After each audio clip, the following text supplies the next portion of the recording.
Hola, ¿qué tal? Y bienvenidos a otro capítulo de Cosas Inútiles que tienes que saber. En esta ocasión me tocó darles la introducción a mí por mi propia cuenta, ya que mis hermanos se encuentran ausentes. Sin embargo, me gustaría comentarles que el capítulo pasado tenemos unos resultados de 62% a favor del tema I Love You de Luis Fernando y con un 25% la primera enfermera de Mario Alberto y quedando con un 12.50% mis random facts. Muchas gracias por escucharnos y sintonizarnos en otro miércoles. Espero que disfruten este capítulo igual que los demás. Tengan un excelente día. Hasta luego.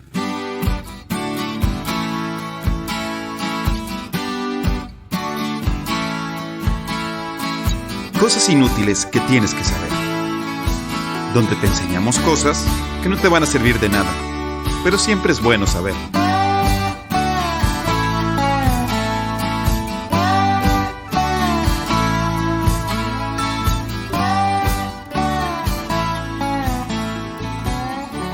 Hola, ¿qué tal? Bienvenidos a un capítulo más de Cosas Inútiles que tienes que saber. Otro miércoles. ¿Cómo están? Me acompañan mis hermanos. Mauricio. ¿Qué tal, Luis Fernando? Y bienvenidos a otro capítulo de Cosas Inútiles que tienes que saber. Y Mario Alberto. Hola, Mario Alberto. ¿Qué tal a todos? Bienvenidos a un miércoles más.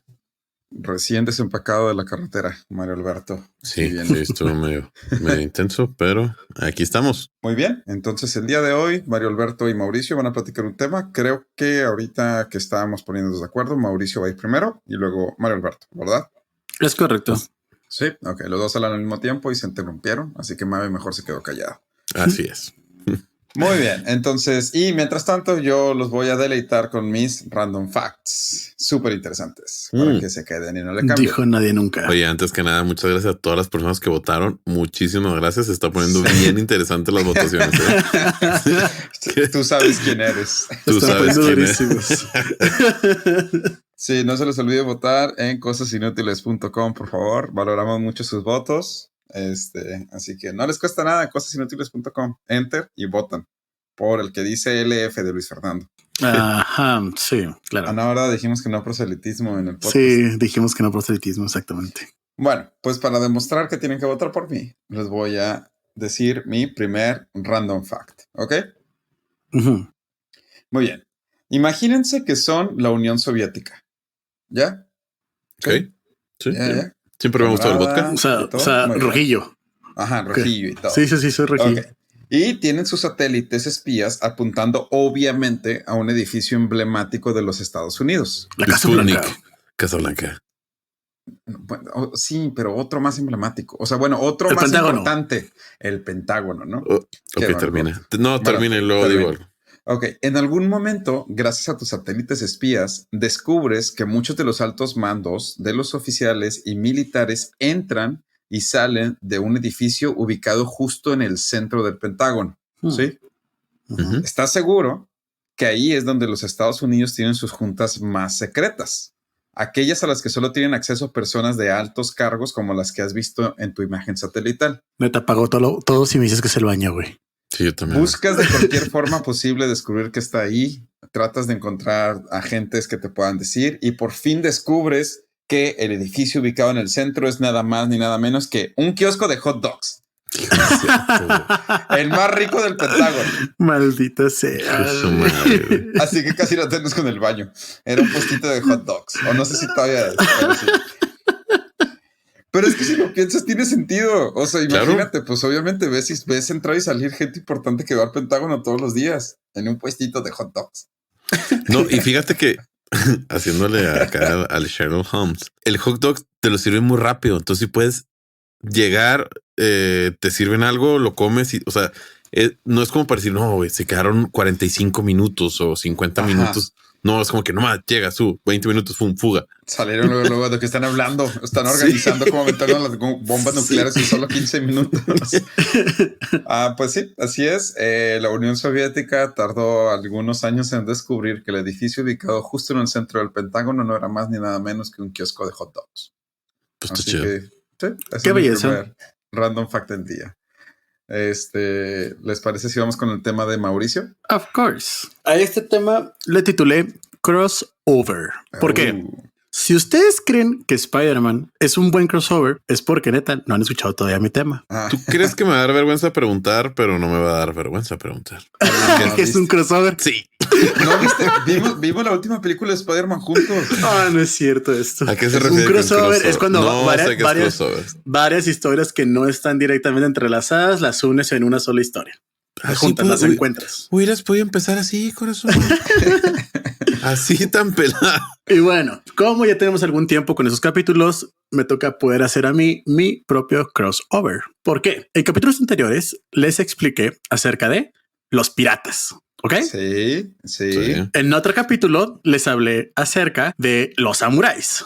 ¿Cierto? Okay, A la madre, un pirata samurái va a estar Cuando bien hablé malo. y en otro capítulo les platiqué acerca de la conquista de América, la llegada de Gonzalo Guerrero, los españoles, etcétera, etcétera, ¿no? Nomás Sí. que no hables de los techos de ¿Qué cartón les- porque o sea, qué- sí va a qué- valer madre. ¿Qué les Sí. parecería si les cuento que hay una historia en la cual piratas chinos, coreanos con samuráis japoneses se enfrentaron a españoles y tlaxcaltecas? Es un Chido. juego de Age of Empires de los Es un sábados. juego de Age of Empires. Haciendo alusión básicamente al ¿qué pasaría si un guerrero samurái se enfrentara a un tlaxcalteca, mamón? Bueno, pues efectivamente, esta historia que les voy a contar, básicamente pasa eso. Ok, Mauricio, no se vale platicar de historias que jugamos en el Age of Empires. No se vale platicar de... ¿No? Ustedes tranquilo, este es un crossover real, verídico e histórico. Si bien los españoles lograron encontrar América y con ello Sí. encontraron bastantes riquezas, bueno, ok, espacio-tiempo. Cayó Constantinopla, Mehmed ya se peleó contra Vlad del Tepes, el Draculón, ya Muy encontramos América, ya se acabó la Edad Media, ok. Estamos en la época de los descubrimientos. Deben de haber Claro. visto la cara de Mario Alberto. Sí. ¿Quién se peleó con cuánto? Con Drácula. Ya también les conté de historia. eso. Es otra historia Sí. que les conté también. No prestes atención, Mavi, por el amor de Dios. Ok. Bueno, El X, el punto es- punto. Estamos conquistando América. Sí, ya tenemos América. De hecho, encontramos América. El problema es que la expedición de Colón realmente no era para encontrar América, era para llegar No. a la India. ¿Por qué Sí, querían ya. llegar a la India? Porque querían encontrar una ruta más fácil que pudieran controlar ellos que no fuera la ruta de la seda.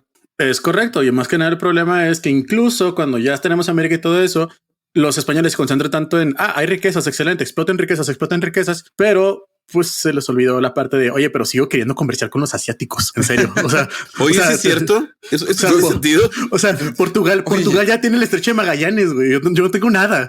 O sea, no mames. Oye, no lo he ¿Te acuerdas puesto a de los pensar como que, asiáticos? ok, sí, qué bonito tu nuevo continente, pero no me resolvió mi problema. Sí, o sea, sigo sin tener mi ruta de comercio con Asia. sigo sin llegar a la India. Es cierto, güey. Es no lo correcto. había pensado. Oye, muy bonito todo este oro que me estás trayendo, pero... Sí, me encanta. ¿dónde está? Y el té, el jade, la cerámica. Sí, me encanta la historia esa de la Malinche, pero oye, yo no he llegado a la India. Muy bonitas estas Básicamente. coses que les llamas tomates y aguacates, pero dude, por favor. Sí, me encanta meterme tabaco en mis pulmones, pero oye, no, Bueno, así es como 40 años después del descubrimiento del estrecho de Magallanes, los españoles fueron a dar nada más y nada menos con esta bella isla ubicada estratégicamente al alcance de los puertos principales de comercio asiático, conocidos hoy en día como las Filipinas. Las Filipinas. no man. Filipinas, como lo escriben ellos. Y es que realmente cuando ya se dan cuenta de todo esto, pues los españoles comienzan a hacer su movimiento ya puedo comerciar con los asiáticos, salieron de Acapulco, de hecho, del puerto de Acapulco, Ujú, llegan a las sí. Filipinas y luego de las Sí. Filipinas regresan a Acapulco, ¿ok? Sí, sí, Pero sí.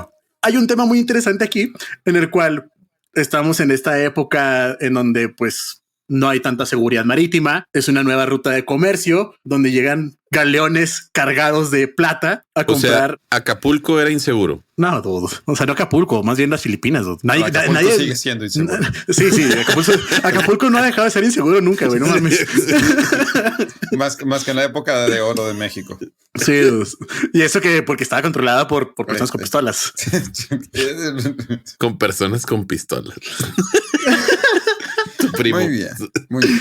El Ok, punto es, entonces, si me pones una zona marítima descuidada, donde llegan galeones españoles cargados de plata y llegan los principales mercaderes de los puertos asiáticos, pues vamos a dejarlo bien claro. Jack Sparrow le gustan mucho de esos. O sea, sí, es solo que le un gusta más imán. el mar Caribe, pero si pudiera, pues también sería el Es otro correcto, lado. es correcto. No le voy a decir que había competencia de los piratas porque en esta época ni siquiera realmente había los piratas de los que hablamos antes. O sea, esto es como unos 150 años antes de eso. Ok. Pero de todas maneras estamos hablando de los inicios de la piratería y específicamente de los piratas asiáticos.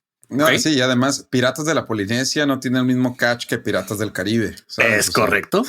Sí. O sea, aquí no estamos hablando de galeones que están peleando contra otros galeones. Estamos hablando de barcazas, literalmente de remitos con arcos que están llegando pues, a pelear, ¿no? Oye, pregunta seria. Sí. ¿Crees que sean más famosos los del Caribe por lo estrecho que es Europa con América? Porque del otro lado sí está más amplio, o sea, está más como que... sí, totalmente. Era Sí, más ¿no? fácil ser un pirata. No, y además hay más islas. ¿Dónde? Había más islas cerca de los puertos. O sea, imagínate que los puertos del lado americano de Norteamérica eran Acapulco, eran San Francisco. O sea, había muy pocos puertos y estaban bien lejos y no había islas en medio.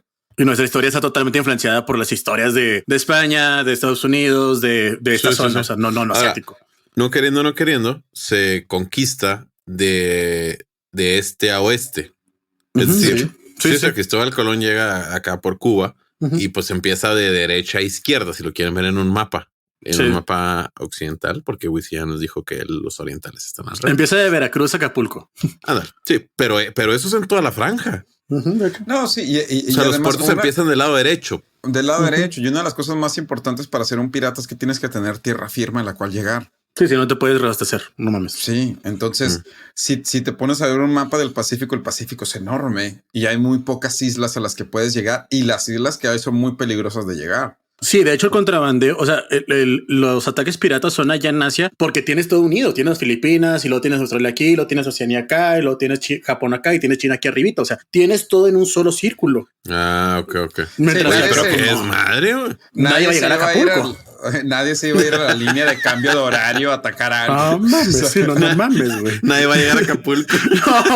No mames. Bueno, situada en el noreste de la isla de Luzón, en Filipinas, Cagayán era a finales del siglo XVI la principal área de actuación de los llamados huacos. Los huacos son estos piratas que atacaban las costas de China y Corea, pero que además estaban conformados por estos piratas que eran chinos, coreanos y tenían a estos ciertos soldados con katanas que ya no servían a ningún amo, de los que nosotros conocemos y lo dijimos en nuestro capítulo anterior, como los Ronins. Toma los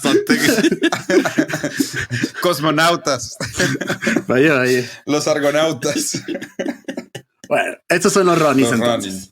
Sí, sí. Un grupo de exiliados japoneses, entre ellos delincuentes de poca monta y también algunos samuráis que robaban cualquier barco o que quisieran navegar cerca de ahí de Japón, ¿no? Las islas del mar de China, Hainan, la actual Taiwán y la isla japonesa Okinawa eran víctimas habituales de la violencia extrema de las hordas piratas. ¿Ok? En ese momento se creían invencibles y comenzaban a hacerse grupos más grandes y más grandes y más grandes hasta que llegaron estos piratas que podían tener a su dominio alrededor de 2.500 piratas. ¿Ok? Uno de esos, por ejemplo, era Lin Chen, creo. No, la verdad, ahí sí me pueden corregir con el nombre, la verdad, pero es que no me acuerdo. Mauricio, nadie es experto en piratas. Sí, ya sé, pero bueno, era Lin Chen o algo por el estilo y era conocido como el señor de la guerra. Y si no van a estar escuchando este podcast. Este señor de la guerra comenzó a escuchar que por allá, por las Filipinas, comenzaban a llegar unos ciertos galeones de una tierra nueva descubierta por los españoles y que traían demasiada plata y que acercaban a muchos mercaderes asiáticos que tenían jade, pieles, cerámica, té, etcétera, ¿no? Y entonces decidió llegar a ver, pues, cómo estaba el rollo ahí, cómo funcionaba o qué. ¿Cómo? A ver, ¿qué onda? ¿Qué están haciendo ahí los filipinos o qué? Sí, ¿qué onda o qué? Cuando llegan, se topa con que, pues, los filipinos sí, eran pocos y todo el rollo, pero pues tenían nativos todavía que querían defender sus tierras y aparte que ya tenían a varios españoles situados ahí, listos para repeler cualquier ataque, ¿no? Entonces los españoles con sus cañonazos, pues, le meten el susto de su vida a nuestro estimadísimo pirata, el señor de la guerra, y se dan cuenta de que ni siquiera 2.500 efectivos serían suficientes para poder hacer frente en las Filipinas, ¿no? Entonces, ¿qué es lo que hacen? Bueno, pues nos tenemos que poner un poco más inteligentes y durante algunos cuantos años comienzan ya a fortificarse en algunas tierritas por ahí, en algunos puertos, empiezan a hacer sus propias fortificaciones, sus fuertes, que eran fuertes piratas básicamente. Entonces, ¿qué es lo que hacían? Pues estaban ahí rondando y si pasaba un barquito por ahí, pues bueno, iban y le atacaban ese barquito y tenemos botín excelente. Cosas muy pequeñas. Para que la gente lo imagine, es que estos no son piratas del Caribe, ¿no? Sí, no. Estos de piratas hecho, nadie es piratas del Caribe, güey. No. Sí, Bartolomeo, sí. A lo que me Pero, refiero, sí. estos piratas no tenían acceso a los niveles de pólvora, de cañones, de galeones que nosotros nos imaginamos cuando nos viene la palabra pirata. Como dice Mauricio, estos iban en sus canoas, en sus barquitos, disparando flechas, a lo mucho flechas con fuego. O sea, eran barcos muy arcaicos en ese sentido y llegaban los españoles con sus galeones a pum, pum, pum. Sí, de hecho. O sea... De hecho, los botanes, o sea, sí traían armaduras de los portugueses. O sea, ya estaba demasiado influenciado este tipo de contrabando con los piratas, tanto coreanos, chinos y japoneses con los portugueses. Y sí tenían armas y sí tenían incluso pólvora y todo, pero no al nivel de un galeón español, por el amor de Dios. Claro, y mucho sí, menos sí, los sí. cañones. O sea, eso sí ni lo cuenten. Los barcos no soportaban los cañones. El punto es que cuando comienzan a verse ya estas situaciones y cuando comienzan a ver que hay fortificaciones de esos piratas, ya nuestro estimadísimo el gobernador y capitán general de las Islas Filipinas, Gonzalo Ronquillo de Peñalosa, en el año 1582, le escribe el rey Felipe II, diciéndole que, oye, se está poniendo muy feo aquí, se está llegando mucha gente de muchos lados con muchas armas y la neta se nos va a calentar muy fea la plaza. Entonces, o sea, pues sí, como que ya le dijo que se va a poner feo esto, se va a poner muy feo. Entonces el rey de España dice, mira, la verdad es que no tengo tantos efectivos en España como para poder mandarlos a las Filipinas, así nomás. Pues tengo que cuidar también la Plaza de México. Entonces, la Plaza de México. Sí, pues sí. Frase, Sí. O sea, Frase 100% norteña, ¿eh? Frase o sea, dicha desde hace cientos de años. Soy el galeón. En un galeón dorado. A la madre. Entonces, lo que se le ocurre al rey de España es, oye, puedo mandar a unos 3 galeones más o menos que vayan con algunos españoles, sí, pero tengo unos compas ahí en México que son la pistola para pelear, que son los tlaxcaltecas. Entonces los tlaxcaltecas, como ya habían demostrado su amistad cuando pelearon contra los mexicas y ya eran pues compadres de guerra, dijeron, pues vamos a preguntarles si quieren ir. Oigan, tlaxcaltecas, si quieren ir a dar de madrazos con unos chinos y samuráis, no sabemos qué es eso, pero fuga. No existimos, pero vamos. Entonces trepan a todos estos tlaxcaltecas en los galeones y se los llevan a las Filipinas. Muy bien, muy bonita carne de cañón. Sí, y bueno, el punto es, cuando llegan a las Filipinas, ¿qué es lo primero que se topan? Bueno, se topan con este pirata, que ya es uno de estos huacos que se llama Taifusa, quien es el que ya había comenzado a hacer estas fortificaciones y se había empezado a preparar y dijo, ahora sí me la van a pasar a pellizcar mis compas. Pero no contaba con que iban a llegar estos galeones españoles con tlaxcaltecas. ¿Qué es lo que pasa? Taifusama, como lo conocían también, reunió una flota de 18 sampanes y navegó rumbo al archipiélago filipino. Para combatir tan temible amenaza, el monarca español envió a su vez a la flota de 7 embarcaciones de guerra, 5 bajales pequeños de apoyo. No les voy a decir los nombres, por favor. Gracias. No, por favor, no. Sí, no, definitivamente. Sí, no. Pero los principales y los que más nos importan es el Carrión y la Capitana. Estos son los que cuando ven las barcazas del Taifusa Sama se acercan inmediatamente y en conocimiento de que estas barcazas no contaban con asedio, o sea, como ellos con estos cañones, pues comenzaron a darles con los cañones a todo lo que daba, ¿no? Se supone que con este primer ataque les bajan como 200 efectivos de los piratas, que eran pues entre coreanos, piratas chinos y samuráis, bueno, ronins. Y después de eso se acercan para poderlos abordar. El problema es que los piratas tenían estas llamadas armaduras de los portugueses y pues estaban contra los tlaxcaltecas, ¿no? Entonces era un poco complicado ahí la pelea. Sí, era un poco complicado el poder combatirlo, ¿no? Entonces se pone medio complicada la cosa y de hecho los que querían abordar terminan siendo abordados. Fueron los arcabuceros, estas tiradas españolas tan famosas que lograron como que medio repeler un poco la situación. Inmediatamente se salen del puerto donde estaban los piratas y hacen que se acerquen ellos. Ya cuando están en mar abierto, pues ahora sí se pueden darles duro con los cañonazos, ¿no? Ya. Sí. Cuando se dan cuenta de que la cosa está poniendo muy complicada, empiezan nada más a hacer el asedio ya desde mar con cañones directamente a las fortificaciones y los piratas por fin salen. Cuando salen los piratas, los españoles se acercan a una costa y desembarcan ahí. En la costa, pues ya se preparan poniendo picas literalmente para cuando lleguen los piratas y se preparan con fortificaciones también ellos. Ya habían puesto sus cañones, ya estaban listos para darse en todo, ¿no? Sí. Cuando llegan los piratas, pues aplican la del Piratas del Caribe. Ahora sí que sacan su banderita de Parley. Queremos negociar. Okay. Sí, claro. Entonces ya llegan los españoles y dicen, a ver, ¿qué onda? Pues, ¿qué se te ofrece o qué? Lo que no, está bien fácil. Ándale, Yo estaba aquí. Yo me imagino todos hablando español. Sí, hablando de esa manera. Sí. Muy no, bien, perfecto. Está bien sencillo. O sea, yo estaba aquí a toda madre con mis fortificaciones sin ningún problema. Aquí Llegaste tranqui. tú, me empezaste a dar en toda mi madre. Me destruiste mis fortificaciones. Nada más compénsame la fortificación, compénsame a los que me mataste y ya. Todos felices como siempre. Muy bien. El español de que, ¿qué? Y pues el pirata de que, pues hablo chino, ¿qué, papi? Pues se hablaba chino, de hecho. Sí, probablemente sí. sí. Sí, efectivamente, sí habla chino. Efectivamente, sí.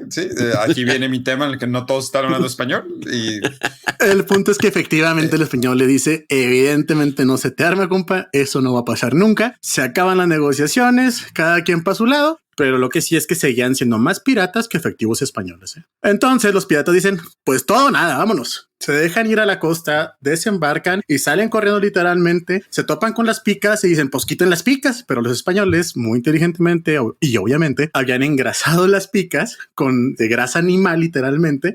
Entonces, pues no era tan sencillo sacarlas. No podían sacarlas. En lo que estaban pateando para sacarlas, ahora sí llegaron todos los poderosísimos tlaxcaltecas contra nuestros estimados. Y la realidad es que ya en tierra fue la movilidad y la agilidad que tenían los tlaxcaltecas por no tener armadura que pueden darles en todísima la maíz a los soldados, a los otros soldados. Siempre y cuando no les pusieran escaleras eléctricas. Punto. Ándale. Es que las Filipinas acaban de tener sus primeras escaleras eléctricas. No, la Tlaxcala acaba de tener Tlaxcala, sí, cierto. Tlaxcala acaba de tener sus primeras escaleras eléctricas hace como 3 años. Qué estupidez.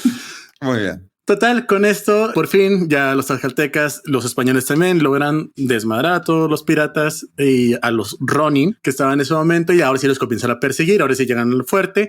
Algunos incluso por la desesperación se tratan de escapar nadando, no se acordaron que traían una armadura y se fueron hasta el fondo del mar básicamente con armadura. Y así fue básicamente como los españoles lograron recuperar las islas de las Filipinas de manos de los piratas, ronins y coreanos con la ayuda de los españoles. Entonces sí, hubo una guerra entre tlaxcaltecas españoles contra piratas chinos, ronins y coreanos. Oye, ¿y sabemos si esos tlaxcaltecas volvieron a México? Nada, sí desconozco la mera verdad. No de tengo. hecho, en Guerrero, alguna de la gente de Guerrero tiene ascendencia filipina, porque ese era el puerto de entrada de las Filipinas. Vaya. De hecho, cuando México se independiza, Filipinas era parte de la Nueva España. ¿Sabes qué? El dato que sí tengo, de hecho, es que durante la huida de los piratas abandonaron en el escenario katanas, armaduras, etcétera, que los guerreros sí tomaron como su botín de guerra, por lo cual sí es probable que hayan regresado. Ya. Siempre me ha llamado mucho la atención las Filipinas porque es una mezcla entre Asia y pues España. Yeah. Y España, o sea, se apellidan de que Hernández. Sí, pero de hecho es una mezcla entre España, Estados Unidos y Asia. O sea, sus números son en español. Los números que ellos hablan en su idioma son en español. 1, 2, 3, 4. Era el país más difícil para estar regateando con los vendedores porque te entendían cuando discutías entre Dale y yo. Cuando discutíamos en español no podíamos decir el número porque nos entendían. Y si veía la tele era como que era así de que watch it now, martes 3 o así. O sea, así era la tele. La tele era mitad de un idioma que no entendía, una cuarta parte inglés y una cuarta parte español. Qué desesperante. Físicamente no nos debemos de distanciar tanto, ¿no? Debemos de estar un poco parecidos a ellos. Pues no. O sea, es que al final de cuentas tanto como los turcos. Es que a final de cuentas en las Filipinas no hubo mucho mestizaje. Ya. Solo como que las clases muy altas se mezclaron con los españoles. Entonces, lo que sí es que muchos de los estándares de belleza filipinos podría ser como que un estándar medio o un estándar normal en México, por ejemplo. Yeah. Sí. Yeah. O sea, la piel clara, los ojos rasgados, la nariz ancha, es visto en Filipinas como algo atractivo, porque la gente de las Filipinas es generalmente de tez morena. Porque al final de cuentas, pues las Filipinas eran parte de la Nueva España, eran administradas desde México, o por lo menos desde la Ciudad de México, que era la capital de la Nueva España. Y cuando México se independiza, México dice, No, pues esas islas de allá, mira. No manches, están lejísimos, güey. Mira, España, tú te las quedas allá, que les vaya muy bien. Oye, pero lo que sí estaba viendo es, o sea, si es una belleza eso de que hayan utilizado las Filipinas. Si ves la distancia entre las Filipinas y Acapulco y la distancia que tenía que hacer entre cualquier puerto asiático y luego llegar al estrecho de Magallanes y luego pasa, subir todo sí. hasta Portugal, dude, era absurdo de veras, ¿eh? Oye, pero hay grabaciones de gente de las Filipinas hablando en español. De hecho, Es que sí tiene la sentido. expresidenta de las Filipinas hablaba español fluido. Y es un acento bien raro, ¿eh? O sea, era un acento nativo antes. De El hecho, problema es que cuando los gringos entran y conquistan las Filipinas, Ujú. se encargan de limpiar completamente. ¿Ibas a decir eso, no?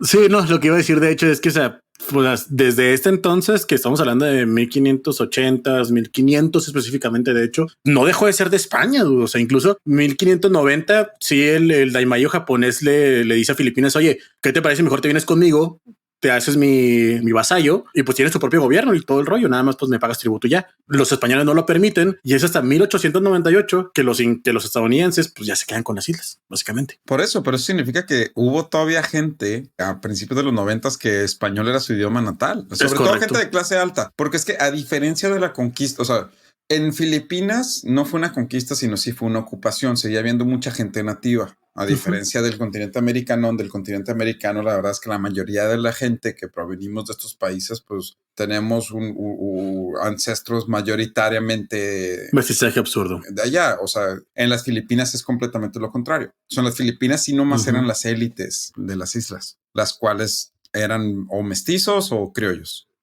Pues sí, de hecho. Fue una ocupación, sí, cierto. Y fue una más ocupación al estilo, en Asia se usa mucho ese término, el término de ocupación. De hecho.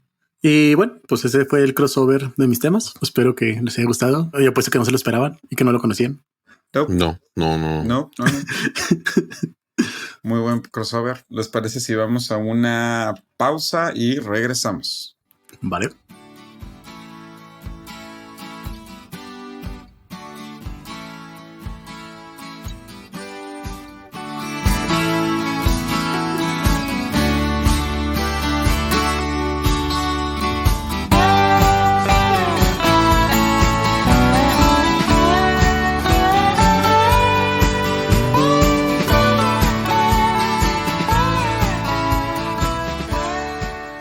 Ok, y después de esa pausa estamos de vuelta con mi segundo random fact. Este random fact, no sé si Mabe a lo mejor lo sepa, quién sabe, porque está relacionado con la Segunda Guerra Mundial. No le cambien, está chido, no le cambien. Después de que Alemania invadió Holanda en la Segunda Guerra Mundial, tuvieron un problema muy grande.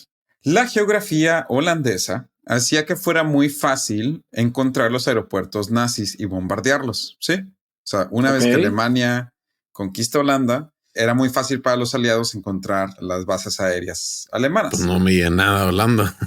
No está tan complejo. Pues sí. Entonces, los alemanes ingeniaron una forma de solucionar esto. Construirían una base aérea, la más grande de todas, de madera, ¿sí? Para distraer a los aliados. Los alemanes no escatimaron en gastos, planeación y en detalles. Enviaron soldados a construir, reconocer y acomodar los aviones y hangares de madera. Hasta llegaron a poner armas antiaéreas. De madera todo, ¿no? O sea, armas antiaéreas, hangares, aviones, una enfermería, tanques de gasolina, todo para fingir que era su base aérea más grande. Meses y meses pasaron hasta que los alemanes dieron el proyecto por terminado, ¿sí? O sea, planeación, ingenieros, soldados y todo. Entonces, cuando estaban los soldados ahí, llegó el primer ataque aéreo. Los soldados empezaron a mover y una vez que las alarmas aéreas sonaron, empezaron a mover aviones y fingir que se estaban escondiendo. Y ya pues fueron los alemanes a esconderse abajo de los búnkers, ¿no? Y así de que, cállate, que no nos escuchen. Entonces ahí están los alemanes escondidos en sus búnkers. Escucharon un avión pasar y esperaron a escuchar las bombas explotar y esperaron y esperaron. Y esperaron. Total que nunca escucharon la bomba explotar. Sí, nomás escucharon los aviones pasar. Entonces, los alemanes salieron temerosos, pero al mismo tiempo curiosos de saber qué fue lo que pasó. Salieron de los búnkers pensando que les habían dejado bombas de tiempo. Pero tal fue la sorpresa de los alemanes al encontrarse con 10 bombas de madera con la frase no seas wood for wood. Es decir, madera por madera. No mames. Resulta que los aliados rápidamente dedujeron lo que están haciendo los alemanes, pero prefirieron terminar para que gastaran todo el tiempo. O sea, prefirieron dejarlos terminar para que gastaran todo el tiempo, material y todo lo que estaban haciendo y luego atacarlos con bombas de madera. No es cierto esto, güey. Nah, no te puede dar para tanto, no juegues. Sí, no te da para tanto. Dicen, no sé, hay gente que da testimonios de que sí es cierto de los dos bandos. Lo más gracioso de todo esto es los que se subieron al avión de los aliados. Ellos sabían que era una broma de los alemanes, ¿no? Pero al final de cuentas, pues eres no era broma, era un... Pues sí, era un mecanismo de distracción. Ajá, pero al final de cuentas, pues te pueden tumbar. Y no traes bombas de madera. Sí, es lo que me... Entonces, imagínate que una broma llega a ese punto en el que dices, no, ¿sabes qué? Pues sí, nomás para fregarme a los alemanes me voy a subir al avión y les voy a tirar estas bombas y sí. Se me complica un poco. No, o sea, no. Bueno, en teoría solo mandaron un bombardero. Güey, sí, los aviones... Operación broma saliendo. Operación broma 1, 2, 3. 1, 2, 3, operación broma saliendo. Y luego volvemos a ver entre ellos de que aventando las bombas para matar a los alemanes. Ya le piqué al botón, se van a morir. De madera. Veo 3 aviones de alemanes de madera. Sí, no creo que alguien se haya arriesgado a eso, pero... No, o sea, yo sí, no hay problema, pero no es como que vas solo, güey. Vas con escolta o vas con balas reales. Desperdiciar 1,000 recursos en el... Güey, tengo una broma. Te mamaste. Bueno, pues hay reportes de soldados alemanes. De hecho, eso de que salen temerosos a ver las bombas está escrito por uno de los generales alemanes. Y hay reportes de los soldados de los aliados que también participaron en eso. Así que, a ver. Puede que sea broma, ¿no? De esas bromas que se pasan entre generaciones y generaciones, pero pues a mí me pareció curioso. Hay una bomba de madera en uno de los museos de la Segunda Guerra Mundial que se dice Wood for Wood. No mames. Que haya sido recuperada de donde haya sido, pues igual la bomba existe y ahí está y dice Wood for Wood. Entonces ese es mi random fact de ahorita. Está chido. Oh, pues bueno. Nice. Muy bien. ¿Les parece si pasamos al tema de Mario Alberto? Adelante. Ahí les va. Pues lo titulé El de la Edad Media. ¿Alguna vez se han imaginado cómo era haber vivido en la Edad Media? Bastantes veces. Sí, muchas veces. Sí, la verdad sí. Si usted es de los que piensa, porque yo tenía un amigo que decía que le hubiera gustado haber vivido en la edad de los caballeros, castillos y Robin Hoods. Está bien chido. A mí sí no me hubiera gustado, la neta. A mí sí no me hubiera gustado. Yo sí lo admito. Bueno, pues lamento quitarles el sueño de Rapunzel, ya que la Edad Media no era andar a caballo ni buscar batallas de honor gritando I'm the King of the North. La verdad es que la época era bastante desagradable y cosas tan simples como asearse o ir al baño, simplemente, al menos que tuvieras decenas de sirvientes esperándote en tus predios, ya que este servicio básicamente estaba reservado solo para la clase alta. Y aquí hablo de alta. Sí, los reyes. Sí, con herencias en forma de país, O sea, la corte. Okay. O sea, no estamos hablando de un conocidillo ahí en el pueblo. No. Una empresa valía madre. Un Ford Mustang 80 Sanote no era una herencia. No. Esto sí era. Muy. Primero, como es costumbre, en esto de su podcast favorito de 3 imbéciles, cosas inútiles, vamos definiendo qué era la Edad Media y cómo llegamos hasta aquí. La Edad Media o medievo, dependiendo qué tan mamila seas, es el periodo histórico de la civilización occidental comprendido entre los siglos V y XV. ¿Wisi, alguna duda? No. Perfecto. O sea que inicia por ahí del 476 después de Papi Jesus, que coincide, por cierto, con la caída del Imperio Romano de Occidente. Así es. Y dura hasta 1453, que fue la caída de Constantinopla, la invención de la imprenta, la publicación de la Biblia de Gutenberg y con el fin de la Guerra de los 100 años entre United Kingdom y Francia.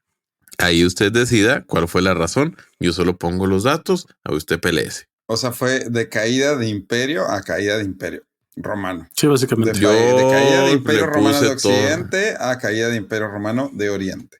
Yo pongo los datos, usted decida cuál. Porque no, es que la Biblia y yo no me voy a pelear.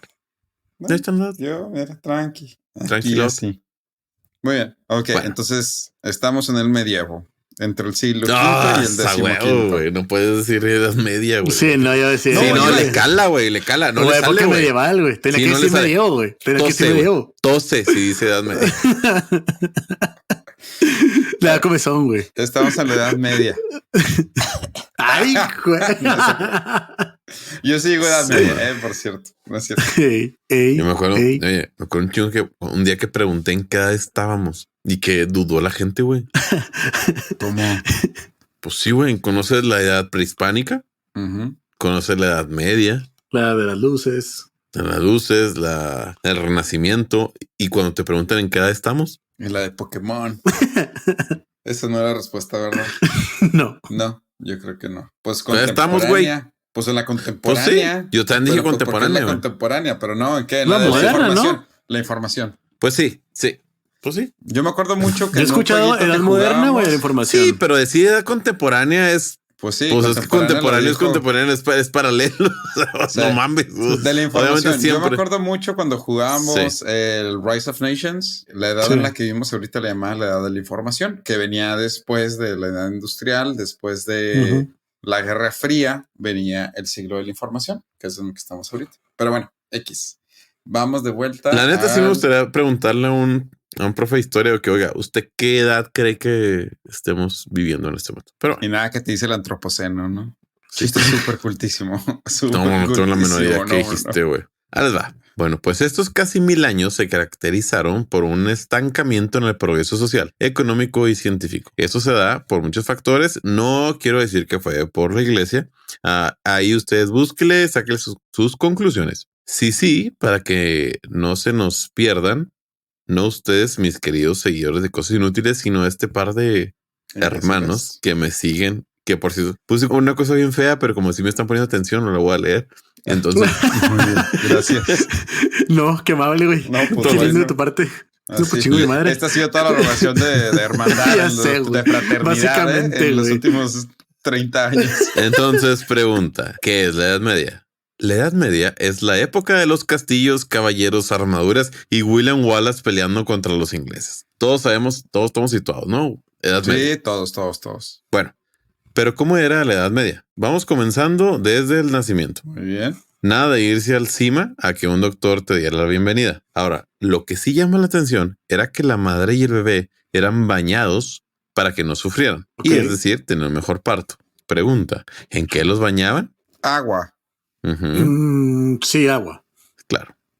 ¿Creen que ustedes que era algún bálsamo de la época? Obvio no, amigos, los bañaban con rezos y cantos de la Virgen María para deshacer cualquier tipo de hechizo o mal augurio. Okay. ¿Y eso de qué sirve? Estos rezos hacían que el parto fuera más fácil y daba una mujer y bebé sano. La mujer, una vez después del parto, no podía ir a la iglesia en 40 días, ya que pues había que cuidar al bebé y descansar de la lujuria que le llevó hasta ese punto. Ok. Es que hay que recordar que la palabra embarazo viene de la palabra embarazoso. O sea...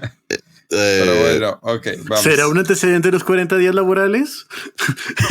Dude, ¿cómo la lujuria de cómo te llegó a ese punto? Ok, vamos. Una vez pasados estos días, la madre iba a la iglesia con una vela, a lo cual se le llamó Candlemas. Esta festividad nace cuando la madre de todos, la Virgen María, lleva al niño Jesús y se hace la cuenta de los 40 días. Es decir, precisamente su Candlemas, o traducido Candelaria. Y por eso tenemos los hermosos tamales del 2 de febrero, ya que si restan 40 días desde la pedota del nacimiento del niño Jesús del 24 de diciembre, pues nos da el 2 de febrero. Una cuarentena hecha y derecha. Muy bien. Yo no comí tamales ahora. No, nosotros no comimos. Todavía no es el 2 de febrero. Yo sé, pero no vimos un tamal en toda Navidad. No puedes comer todavía. Sí, ahora, sí. Entonces voy a tener que comer tamales oaxaqueños, eso voy. Bueno, esta es la historia que encontré. También dicen que es por la presentación de Jesús en Jerusalén. Así que, pues, ustedes saben. Que creo que como que se cruzan. O sea, como que lo presentó los 40 días y por eso, Candelaria y todo. Ya ustedes, las personas que le sepan ahí nos dicen. El punto es que la gente en la Edad Media, en el medievo, no podía, las mujeres sobre todo, no podían ir a la iglesia hasta 40 días después de haber dado a luz. Exactamente. Ahora bien, ya nacido, viene una parte que ya no es tan graciosa, pero pues hay que contarla. Estudios afirman que los padres rara vez se encariñaban o más bien mostraban algún efecto a los niños. Y no es que fueran mal padres, era más bien un mecanismo de defensa, ya que 7 de cada 10 niños no llegaba a la edad adulta. Es que duraban tan poquito que no te podías encariñar. No, es que lo peor es que ya lo hacían como por... voy a hacer... Está bien mal lo que voy a decir, pero pues así es, güey. A mí se me hace que es lo raro, es al revés, güey. O sea, tenemos tan poco encariñándonos con nuestros hijos que más bien esto es lo raro. No sé si me explique. Sí. No, es que la verdad, lo que baja la esperanza de vida en esas épocas es la mortalidad infantil. Porque al final la esperanza de vida es gente nacida y gente muerta, años, bla, bla.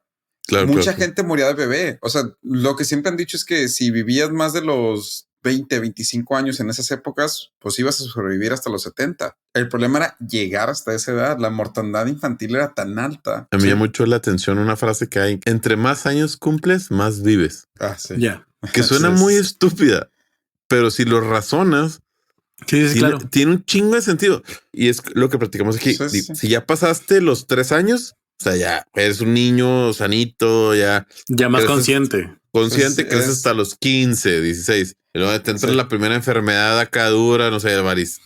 Estamos hablando de los 1600, 1700, ¿no? Sí. Es la gente que vive más, tiene más años. Sí, tú sí. Sí. Está bien raro. Está bien raro, pero sí, porque después de los 15 ya una vez que pasa a los 30. Pero tiene sentido porque si ya tienes 15 y te dio varicela, o sea, si llega una ola de varicela y tienes 15, puede que la hagas, porque ya estás un poquito más grande, más fuerte. No, todo lo contrario. Bueno, es que específicamente la varicela no.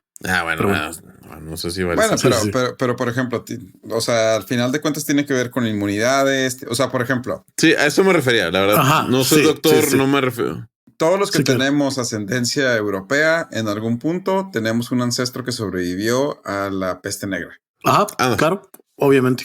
O sea, el 90% de la gente que tiene ascendencia europea tiene un antepasado que sobrevivió a la peste negra. ¿Por qué? Porque solo los que la podían sobrevivir, pues pudieron vivir más de ciertos años. O sea, it's a fact. O sea, es donde aplica. Entonces, en ese entonces era si de 10 niños solo 7 sobrevivían, pues no te ibas a encariñar. Claro. Así es, se escucha triste, pero pues era así. 7 de cada 10 niños no llegaba a la edad adulta. De hecho, este estudio revela que esto no cambió hasta tiempos bastante modernos. Y de hecho, acá del lado del otro charco. Por ejemplo, en el libro de Historia de la Infancia de Chile republicano cuenta que en 1833 los niños no recibían un funeral apropiado y que solo en 1877 el castigo físico fue legalmente prohibido. ¡A la madre! Pues vamos a suponer que pasamos de los 3 años y ahí la llevamos. ¿Qué sigue? ¿La escuela? ¿Pelear con tus compañeritos a ver quién tiene el mejor canto heroico en la familia? Sí. Canto heroico en la familia. O estás en la medievo. Sí. Te dijiste eso mal también. ¿Por qué? Medievo. Sigamos. Medievo. Sí, ¿Estás de acuerdo que la familia con el mejor canto medievo era la que rifaba? Obvio. Ok. 100%. Güey. Ahora, otra cosa. ¿Estás de acuerdo que estos cantos es el precursor de los narcocorridos? Sí, claro que sí. Pero bien cabrón, güey. Es que, a ver, es que... Creo que la gente no habla de eso, güey. Es que, güey, el problema es que hay un chorro de esos tipos de cosas que es como, si sabes que el himno nacional básicamente es un narcocorrido, ¿verdad? Dude. No. Independencia, independencia. Personas que se levantan en armas literalmente contra el gobierno actual. No, espérate. Los cantos de esto que te estoy hablando eran de batallas, güey. De que y cruzó. Sí. Los trovadores. Eran los juglares. Cruzó el canal de la Mancha y tumbó muchas murallas, no sé, güey. O sea, destruyó a todos los moros y sí. Okay. O sea, era el precursor de esto. O sea, no tiene mucha diferencia al culiacanazo, güey. O sea, eso es lo que voy. Lo capto.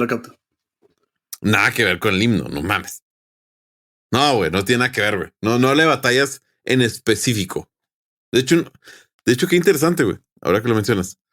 No puede hablar de batallas en específico por el hecho que es el himno nacional, güey. O sea, se entiende que va a estar por siempre, esperemos. Sí, estoy de acuerdo, sí te entiendo, pero es una plática para la cual todavía no estamos preparados definitivamente. Pero después será. ¿Qué? No tú, o sea, nadie. Obviamente. O sea, nadie Sí, estamos o sea, hablando. a lo que Mauricio se refiere es que el himno nacional mexicano es un himno muy bélico. Y sí Ajá. es cierto que es un Sí himno lo muy es. Sí, bélico. sí. Estoy de acuerdo. Si escuchas los himnos de otros países, muchos hablan de, por ejemplo, el de Estados Unidos habla de libertad, del país de los valientes, bla, bla. Y el de nosotros habla de guerra y cosas así. Pero pues ya hablaremos en algún capítulo nos enfocaremos en analizar el himno nacional mexicano. Ahí a lo mejor cuando sea el aniversario de la composición del himno. Pero bueno, entonces estamos hablando de que cuando estabas en el medievo, lo mejor era que tu familia tuviera el mejor grito de guerra o himno de guerra. Pero, potato. Supongamos que toca la edad de la escuela. Pues una vez más, a menos que traigamos oro, plata o algún metal en general, digamos que es complicado, ya que la educación era exclusiva de quienes pudieran pagarla. Y no estoy hablando de elitesem, estoy hablando de padres que debían hacer grandes inversiones para poder mandar a sus hijos. Esos tenían dos opciones, la ciudad o el campo. Es decir, monasterios que ofrecían a educar a los niños, ya que este aprendizaje casi siempre era dirigido hacia una vida dentro de la comunidad religiosa. O, si los padres preferían, un ambiente más urbano. Podían mandar a sus hijos a una escuela catedrálica, de nuevo administrada por la iglesia. De la iglesia no te salvas. Claro. Bueno, acuérdense. Entonces no. Recuerden, Edad Media. Bueno, y si no había suficiente dinero, pues las escuelas municipales también existían. Pero los planes de estudio también se alineaban con la religión y pues obvio, no era la misma calidad. Obvio. No nos culpen. Los niños que estaban destinados a convertirse en caballeros eran escogidos en casas de otros caballeros para aprender sus artes marciales y las niñas nobles podían recibir educación de monjas, obviamente en un convento. Obvio, sí. O de otras mujeres tutores en la casa. Entonces, supongamos que tuvimos suerte y nos educamos un poco y pues hay que casarse, trabajar y formar una familia. Pues no me acuerdo el nombre de la señora. Nodrizas era. Nodrizas. Sí. ¿Qué tiene? Pues, no. Que no se acordaba el nombre. Pero bueno. Ok.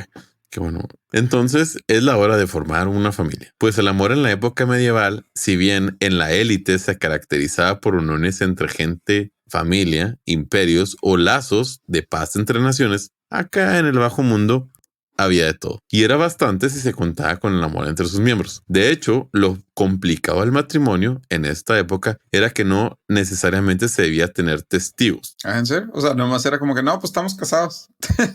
Eso significa que una declaración hecha rápidamente o en caliente, la declaración, no la pareja de amantes, seguida de la consumación, es decir, relación, era considerada como un contrato válido. Y subrayé contrato y le puse negritas para que Mauricio entendiera a lo que me refiero con contrato. No para que sí, porque Wisi decir, sí. O sea, era un contrato válido. Ok. Sin embargo, este tipo de contrato era muy difícil de probar. De modo que la mayoría de los matrimonios tenían testigos. Que aquí es lo que está chido, güey. Entonces, la tradición de los edictos matrimoniales también deriva de este problema. Sí, totalmente de acuerdo. O sea, hasta la fecha tenemos contratos hablados. No quiere decir que sea fácil acreditarlos. A mí me llamó la atención el tema de los edictos matrimoniales, que es cuando se hace público. Exactamente. Que hoy en día básicamente es el equivalente del registro público del registro público civil. O sea, de hecho, yo me fui un poco más. Güey. Tú vas a hacer un contrato y lo pones súper público. Yo me fui así como al oficial de la federación, ¿se me fue el nombre? Sí, al oficial de registro público. No. A lo que hace la federación diariamente, el registro. No. El diario oficial de la federación. El diario oficial de la federación. Diario oficial de la federación. O sea, era así como que, todo el mundo entérese porque aquí va a haber algo. Va a haber un cambio. Sí, los edictos era la forma de publicar literalmente las cosas oficiales. Era la forma de decir, hay fe pública de que pasó esto. Ok. Sí, eso eran los edictos. Fe pública. Hay fe pública de que pasó esto. Sí, a eso. Hoy en día todavía tenemos edictos, ¿eh? Ya sé, güey. Eso fue lo que más me hizo gracia, güey. Sí, Pero sí. dijo casi 500 años después. O sea, por ejemplo, si yo te quiero embargar y no te encuentro en ningún lado, digo de que, bueno, voy a publicar edictos. Oye, Mario, te voy a embargar. Oye, Mario, te voy a embargar 3 veces. Oye, Mario, te voy a embargar y ya te pueden embargar. Sí, tampoco. Te lo dijeron 3 veces. Sí, en el periódico de Mario de Circulación, compa. A ver, está en el diario, en el diario de Delicias. 3 veces. En el Heraldo, güey. Heraldo, patrocínanos. O el diario que quiera. Señor Contreras, por favor. Bueno, las ceremonias de matrimonios no siempre eran efectuadas por curas, ya que con el tiempo asumieron el papel de testigos oficiales del Santo Padre y eran quienes transferían. Otra vez. No, es que la responsabilidad de los curas en las iglesias era para transferir la esposa al cuidado del esposo. Ah, mira nomás. Sí. Vaya. Mientras la iglesia siempre ha tenido opiniones sobre el matrimonio y cómo era de llevarse a cabo, el matrimonio fue oficialmente perfilado como sacramento, sino hasta el Cuarto Concilio de Letrán. No tengo ni idea de qué estás hablando. Tengo por qué saber eso, güey. Tengo como negativa idea. Es decir, la gente que sí lo sabe lo acaba de olvidar. Porque estoy yo aquí. 1215 después de Cristo. Es todo lo que les puedo decir. No. ¿Qué se pactó? No. ¿Quiénes estuvieron involucrados? ¿Quién sabe? ¿Dónde fue? ¿Quién no fue? Si el secretario de Relaciones Exteriores no quiso ir. ¿Quién estaba en contra? No. ¿Cuándo se adoptó en México? Que si hubo una a la Guardia protesta Nacional o no. Haya protesta una afuerita. No tengo la menor idea. 1200. 15 después de Cristo. Ahí pasó esto. ¿Qué? Pero pasó. Que por cierto, obvio, todos debían de ser vírgenes, sin huella alguna, algo así como el centro de afiliación del Partido Verde. Pero, por cierto, se casaban de que a los 12, 13 años. O sea, tampoco era como que. así como. Partido Verde, patrocínanos. ¿O no? Irónicamente, los curas mismos a menudo se casaban, lo que fue la amenaza de la discordia por varios cientos de años entre la iglesia. Una vez más, yo no critico nada. Lo que es sorprendente sobre el matrimonio medieval es que estaba, al menos en los libros, fuertemente basado en el consentimiento mutuo. Los dos compañeros tenían que consentir la unión desde el principio y ambos tenían derechos y expectativas dentro del matrimonio. Aunque las esposas estaban bajo el cuidado y control de sus esposos, ya lo dijimos, había una indiscutible expectativa sobre el trato justo de los esposos hacia sus esposas. Hoy en día conocidas como cláusulas prenupciales. Las mujeres también tenían los mismos derechos conyugales que sus maridos. Esto era que las mujeres también podían pedir la anulación si se alegaba que su marido era impotente. Vaya. Aunque debía tener cuidado con ese tipo de declaraciones, pues se podía acudir a las personas de la vida galante. Damn. Por eso la madre. Como testigos expertos de verificación. Testigos no es expertos. No es cierto esto. De mis peritos sexuales no vas a estar hablando, güey. Peritos sexuales, güey. Wow. De ellos no me vas a estar quitando mi tema. Ay, güey. Dejemos a un lado ya esto de los nacimientos. Crecimos, thanks God. Nos educamos y nos casamos. ¿Qué sigue? Trabajar. ¿Cuáles fueron los trabajos típicos de la época medieval? Como primer lugar, Luis Fernando, ¿qué nos puedes decir? Programador. Neta. Granjero. Campesino. Esta tarea representaba el 25% de los trabajos entre 1400 y 1450. Esto era más bajo las ciudades grandes. Los campos ya estaban afuera de las ciudades. Era muy común que las ciudades grandes no pudieran abastecer a todos sus habitantes, por lo que las importaciones no eran muy extrañas entre pueblos y ciudades. Seguimos con el segundo lugar. ¿Alguien quiere? Comerciantes. Estoy entre comerciantes o herreros. Prostitutos. Muy bien, Mauricio. Herreros. Sí puede ser. Soldados. Soldados. No. Herreros. Yo me aferro a herreros. Buen punto. Quiten soldados. Ok. Herrero. Ok, cambió mucho mi respuesta. La mía sí. Panaderos. Bueno, no. Es No, pues yo me diría- carpinteros. Ahorita ven por qué. Ah. La profesión de José está como segundo lugar en la lista con el 6% de su popularidad. Pues esto era dado que las casas comúnmente eran de madera, pues los carpinteros no solo se remetían a los muebles, sino también a las casas. Estas personas eran también contratadas por el gobierno, por lo que era un muy buen oficio en la época medieval.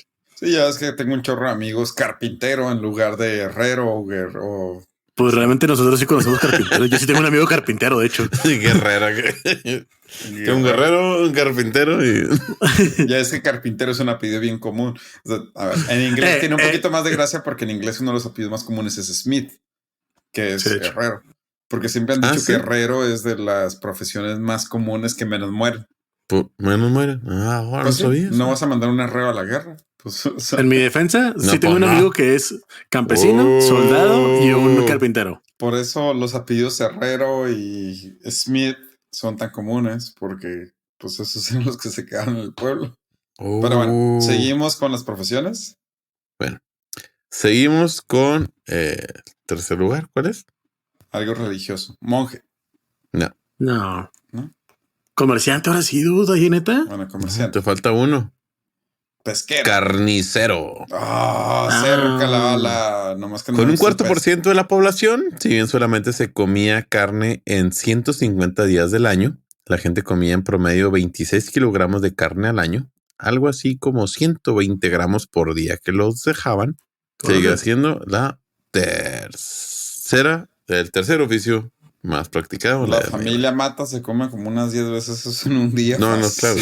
O sea, sí, pero no los dejaban. Domingo, acuérdense que no los dejaban. Un domingo cualquiera en el asador. Sí, pero sí, en ese entonces no los dejaban.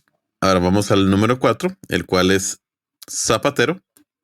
Ok. La verdad no tengo nada que decir, está muy aburrido. Así que por último, aún menos interesante, trabajador de iglesia. Ahí está, monje. No me tomé la molestia de buscarlos. Ahí los vemos. Saludos. Ahora, lo que está chido es, si usted se está preguntando cómo es que saben esto los historiadores, pues está bien interesante. Y es algún godín medieval, sirgodilesco le puse yo, Sirgodilesco. sí hizo su papeleo anoche. Pues resulta que en Francia se encontraron registros de casi 100 años de contribuyentes a la corona, de los cuales se tiene casi 10,000 personas registradas con nombre y sobre todo ocupación. Así que ocupación es lo más importante. Déjate el nombre. El antecedente. El nombre como quieras. Así que nos hizo la chamba, pero que sí bonito, Mike Wazowski medieval. No hiciste tu papeleo, ¿no? Sí, él sí lo hizo. Vaya. Sí, güey hizo su papeleo y gracias a él tenemos... Sí, ahorita que les dije porcentajes, no eran porcentajes de personas, era porcentaje de tax representados a la corona. Wow. Sí está bien chido, güey. No, sí está. Sí, está bien botana, la verdad. Sí, ¿cómo te hubieras imaginado en qué trabajar las personas? Bueno, sí, es un recaudador de rentas que sí hizo su jale. No, y por un chingo de años, güey. Sí. Y qué bueno que se tienen estos... Bueno. Qué chido, ¿no? O sea, no cambia nada, pero está muy padre saber. Pues no, pero está interesante saber en qué trabajan nuestros antepasados. O sea, sí. Vaya. Así termino mi capítulo de cómo vivía la gente en el medievo. Muy bien. Vaya. Muy extenso. Muy interesante. También recuerden que algunas personas en el medievo les ofrecían comprar parceles de tierra en el cielo, ¿eh? Cierto. O sea, les ofrecían comprar terrenos en el cielo. O sea, si creían que el real estate en la tierra estaba caro, imagínate en el cielo, ¿eh? Si creían que ahora estuvo cabrón, otra cosa, güey. No, hombre, compa, te aseguro que en 5 años esta madre va a valer un chingo. No mames, güey. No, lo digo en broma, sí. Pero imagínate, ¿cómo le pones precio al cielo? Pues sí, claro, güey. O sea, le puedes poner un 0 y agregarle otro y pues va a ser lo mismo. Y no pasa nada. Sí, no pasa nada. Bueno, pues sí, la época medieval, la que muchos de nosotros romantizamos, tal vez. Y en realidad es que era una época muy fea para vivir. Será muy fea. No, de hecho, quité muchas cosas. Yo creo que da para otro capítulo. Yo además te la paso, güey. Sí. Sí, o sea, Ya en unas semanas tú habla de lo otro. Sí, o sea, te podías morir de una gripa. Por eso decimos salud cuando estornudas. O sea, era una época sucia, fea, triste. Sí, era fea. De hecho, Sí, y de hecho es muy sorprendente. Cada vez que leo libros de esa época es muy sorprendente cómo sobrevivimos a esa época. O sea, era una época en la que... ¿Cómo la gente sobrevivía? Ajá, o sea, en la que entraban y destruían y mataban. Pero bueno, eso tal vez será para otro capítulo. Mabe, ¿quieres decir algo? No sé si se nos hace muy fea la medieval porque ya sabemos algo. Porque si te vas un poquitito atrás, a ver, si retrocedemos 500 más, haber sido de que tribus y ya esa tribu no existe. Entonces, no sé si es porque empezamos a saber. Sí, en uno de nuestros capítulos anteriores yo hablo de una tumba comunal que encuentran de una tribu encontrada creo que en Ucrania o en Polonia, donde la brutalidad con la que mataron a la gente de la tribu es horrible. O sea, y es una brutalidad que está casi demostrada que fue intencional. O sea, no fue por territorio, no fue por nada, fue para matarlos, por venganza, por lo que sea. También lo de Otzi, cuando platicamos de Otzi, pues también lo de Otzi viene de lo mismo. O sea, Otzi murió de una herida de alguien que le disparó una flecha subiendo una montaña. ¿Por qué? Pues no sabemos, ¿no? O sea, pero al final de cuentas, pues antes era muy fácil ir a matar a alguien y pues ya, te ibas y no pasaba nada. Sí, de hecho. No es como que te iban a perseguir por la escena de crimen. No es como ahora que sí, claro, un porcentaje, la minoría de los crímenes son resueltos, pero oye, pues mínimo. Pero sí tienes que estar, o sea, sí, pero sí tienes que ser un poquito inteligente para hacerlo. Claro, ¿Cuáles son los principios de las leyes de no matar con los griegos? ¿De no matar? Sí, pues desde los romanos, güey. No mames. O sea, más o menos un año. Por ahí, ¿qué nos puedes decir? Pues es que no te puedo decir ningún año, la verdad. No tengo ningún año para decirte. O sea, ¿cuándo empezó a ser penalizado por algo o alguien no matar? Son diferentes leyes, o sea, son diferentes lugares donde se penalizaba de diferente manera y penalizabas algunos asesinatos y otros no. ¿Se me explico? O sea, no hay forma de decirte que a partir de este momento específicamente. No, por algún año, o sea, 1500. Te puedo decir que incluso los romanos. O sea, incluso los romanos que estamos hablando de antes de Cristo ya tenían sus normas de convivencia social donde asesinar a alguien era penado y podía ser perseguido. Eso es lo que voy a decir. ¿En qué momento las mismas tribus dijeron de que no puedo estar matando? Te puedo decir la ley del talión. Ojo por ojo, diente por diente, ojo por ojo. O sea, ¿por qué? Porque vida por vida. Para eso voy. Pero, o sea, ya fue de la manera como... No sé, 500, 600 antes de Cristo. Sí. No, mucho más. No, mucho más. Sí, mucho antes. Ahora, está interesante. Sí, mucho antes. Sí, era regla de convivencia. Ya da para otro capítulo. Ya vámonos, porque es muy tarde. Así es. Bueno, vámonos. Regresamos con mi último random fact. Entonces vamos a una pausa y regresamos.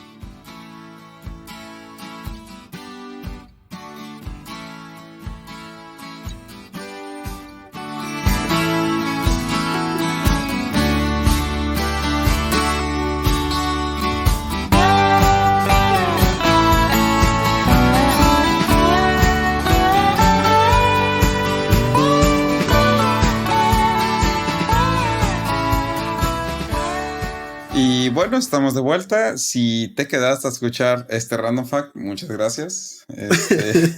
La verdad, no te voy a decepcionar. O tal vez sí. Esperemos que no, para que te quedes todavía en los últimos random facts. Ok, vamos a hablar hoy de el velcro. Ok. No le cambies el velcro. El velcro. Todos sabemos que es el velcro,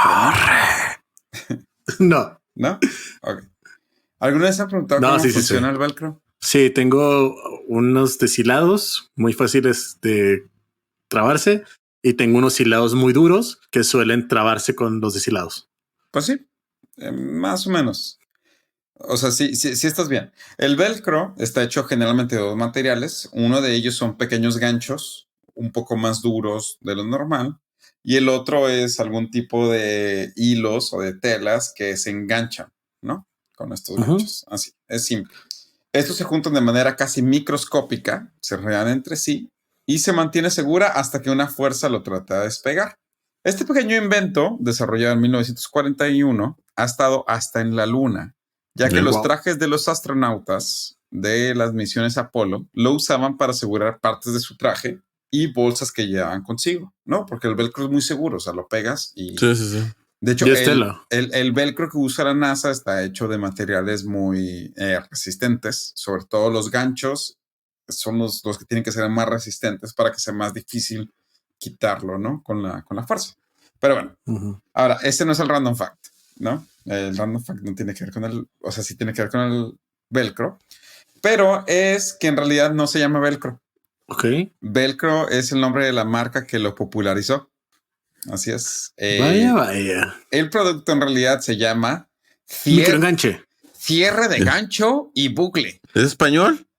No, bueno, no es español, pero pues es casi. O cierres gruesos de gancho. Cierres gruesos de gancho. Cierre de gancho y bucle o cierres gruesos de gancho.